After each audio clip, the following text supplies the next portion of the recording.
G'day world, Chris Hogan coming to you live from Rise Conference Hong Kong. Thanks to our partners Invest HK.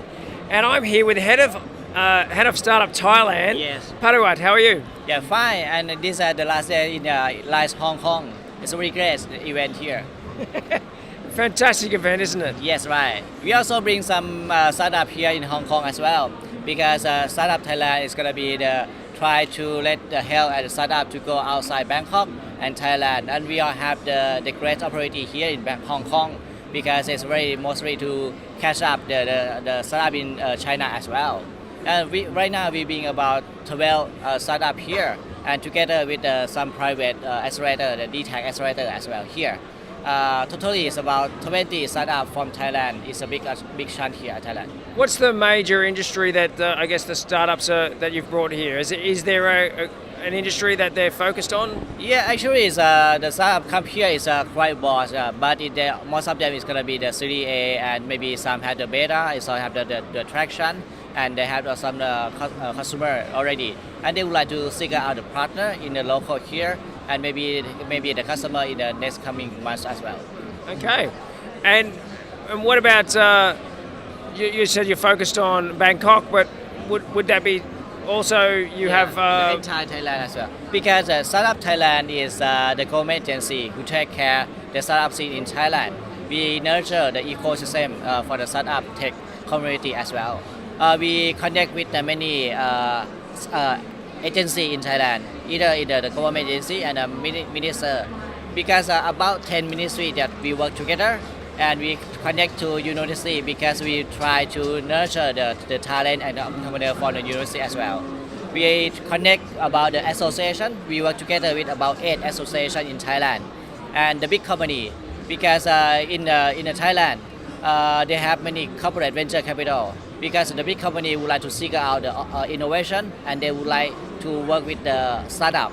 They set up their own fund. I think it's about 30 companies to set up their own fund, and the fund size is up to $1 billion US, and willing to invest in the startup as well.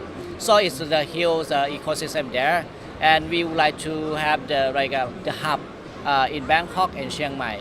Actually, we is represent for the ecosystem entire Thailand as well. And are you also assisting startups with incubation and acceleration as well? Yeah, actually, is right now the startup in Thailand is about 100,000. About 1,500 and maybe up to 2,000 startup in Thailand right now. For NA itself, or the Startup Thailand, we also have the acceleration program. It's so-called Spark. We together with the Israel VC to have the bring some the acceleration program here, and recruited about 12 startup per cohort, right?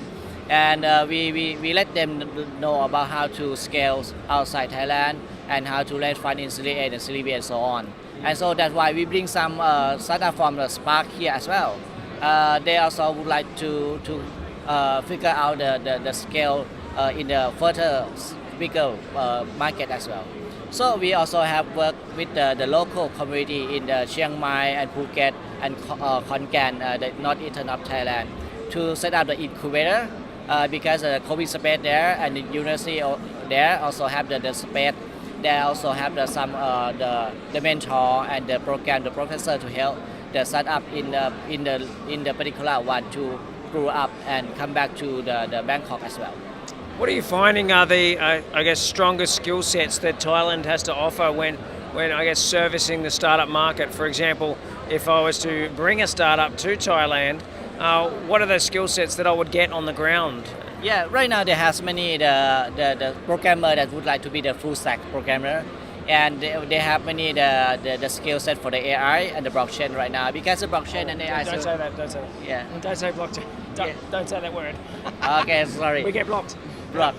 Okay, because in Thailand they have many advanced technology there, but it's not the advanced one, but we have the many type of the technology, the skill set that you need, either for the designer, either for the entrepreneurship, and maybe CEO, and maybe the co-CEO as well.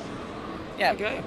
And so education's obviously quite good in Thailand to be able to churn out those kind of skill sets, which is great. Yes. And what about taking startups out of Thailand? Which startups do you see that are expanding beyond borders? What kind of startups? Right now, the startup that's expand beyond border is mostly about the fintech, the payment gateway, the payment solution, something like that.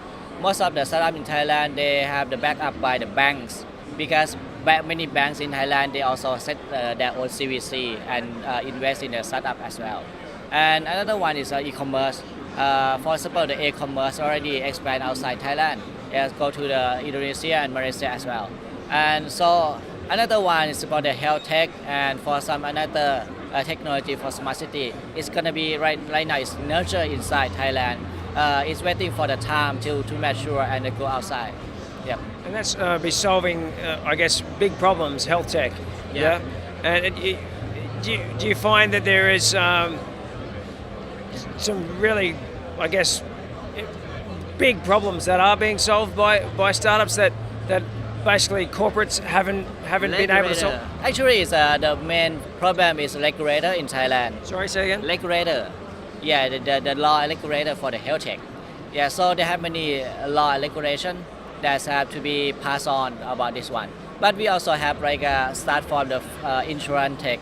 It's some insurance company also back for the health tech startup as well.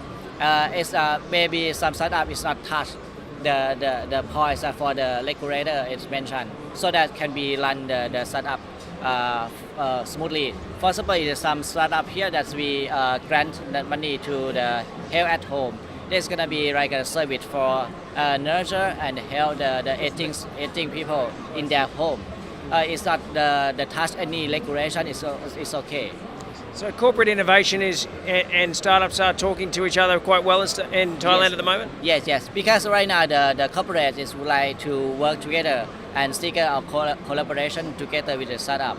And That's good. That's a good breakthrough because sometimes I've seen, in previous conversations, it's taken a lot of years to obviously break down those barriers and say that and encourage corporates to innovate with startups. But that's good if it's being accepted in Thailand. That's great. Yeah, yes. But because in Thailand it's too fast, that's the corporate they're scared that they're gonna be disrupted by the startup. Yep. And the big guy, the big companies already moved themselves to another one and work together with the startup. The first wave, the big guy for the telco, the telco company also set up their fund and acceleration program as well.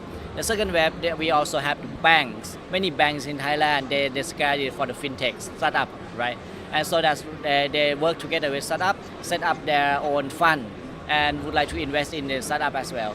The third wave is many the different type of industry. For example, in land developer, for example, in like a chemical industry, and the last one is beverage industry as well. They are Sing Avenger, right? Sing beer. Oh, yeah. They also have set up their own VC as well, Okay. and would like to invest. It's not just really the beverage one.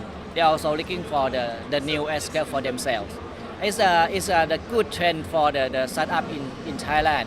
They have many corporate venture understand the movement of the technology and would like to use the startup to help them to create the new S-curve as well. Fantastic. Well, thanks so much for your time, Pariwat. Yeah. And thank you. Thank you, everybody, Thank for you watching. On facebook.com/Beach City Live, and on YouTube and LinkedIn, just search for Beach City.